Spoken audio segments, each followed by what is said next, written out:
Hey everybody, it's August 8th, and guess what?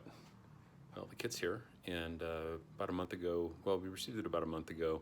It took us a couple weeks to get the inventory done, and then Oshkosh came, and we went to Oshkosh for a week. So that took up a little bit of time, but at this point in time, we've got the empennage kit. It's the box is open, inventoried, and ready to be done, and I've got a little table set up here, ready to start getting busy with. So I will probably be blogging a little bit more.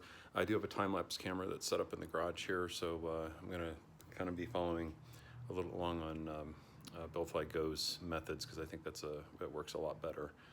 Just kind of give you an idea of what's going on. So anyway, today is the official day of starting, August 8th, 2021. Yeah, talk to you soon.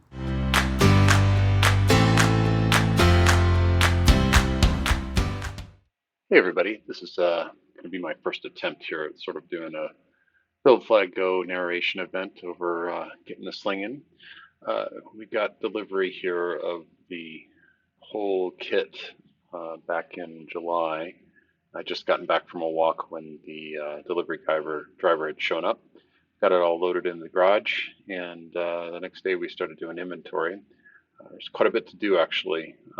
It works really best when there's at least a couple people, because one person can be searching through the documentation provided in the kit and just kind of going through and pulling the parts out. This is basically unloading every box all the way and putting it all back in after you're done so that you can put the boxes away. I've actually got some really great neighbors around, and my wife's Lori, her folks live just a couple hundred yards down the road, so we're actually storing quite a bit in their house, which is working out for us. Had During inventory, Lori had a friend from local flying club here come over and help out with the inventory. I think I was actually scheduled to fly that day, so that's why I wasn't there that day.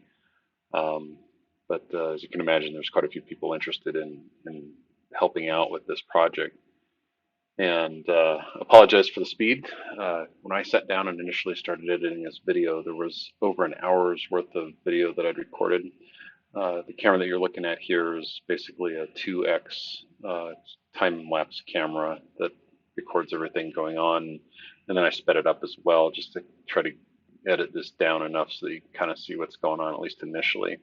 Hopefully in the future I'll have fewer videos and they won't be as brief. Some of my next door neighbors came over to hang out on we have a 6 Foot Friday where we get together and drink beer. It sort of started up around the pandemic time. Anyway, so on the 8th, we started getting parts out of the boxes and started assembling things. A lot of this is just figuring out which parts out of the box you need. And the very first parts that you're building, it's a little bit of a scavenger hunt, because the parts could be anywhere in the box, as opposed to the last part you're building. It's all going to be just for that particular piece. There were a number of parts that were missing out of the initial shipment, and unfortunately all but the vertical stabilizer, which I've got there, we're missing at least one piece, which is going to prevent me from completing those. I do have those orders in with the Sling factory at this time, and they'll get here when they get here.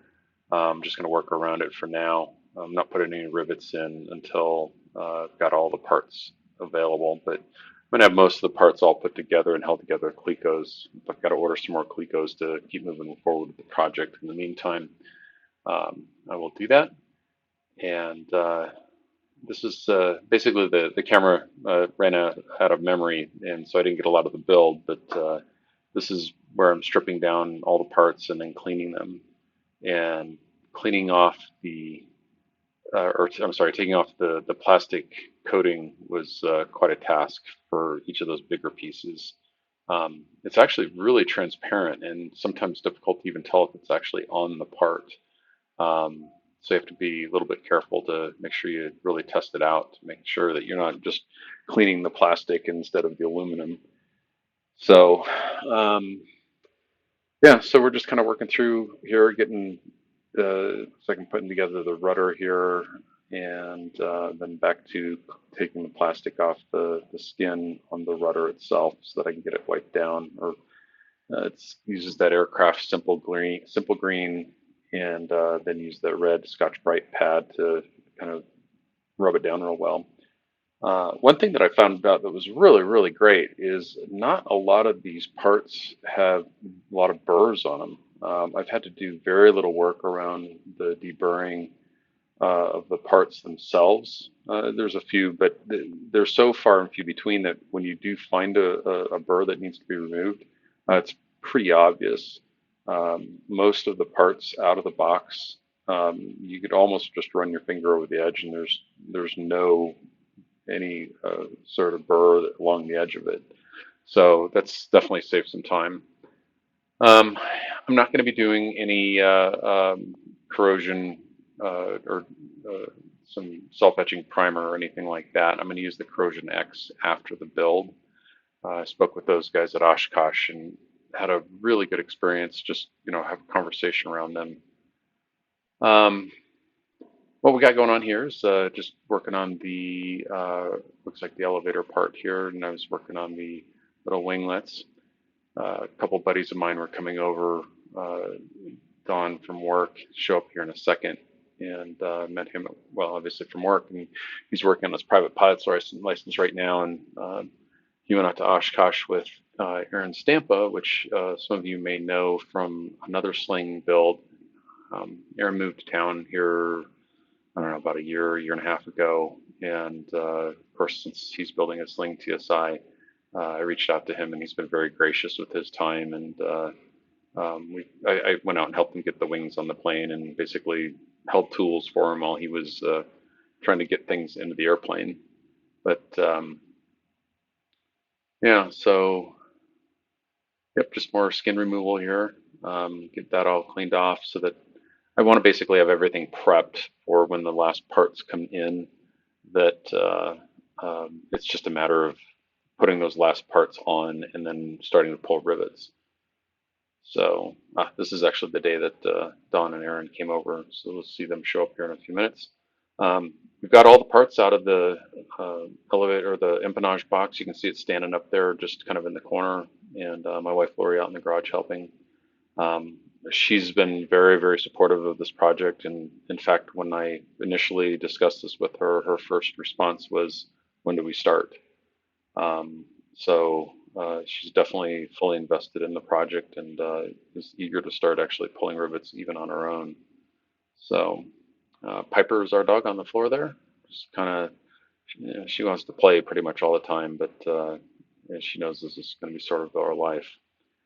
And you might see the TV on in the background there. That's so that, obviously it's got entertainment type stuff on there, but every once in a while we'll need to roll over to YouTube and watch some of the build videos that Evan has put together so we can see what's going on.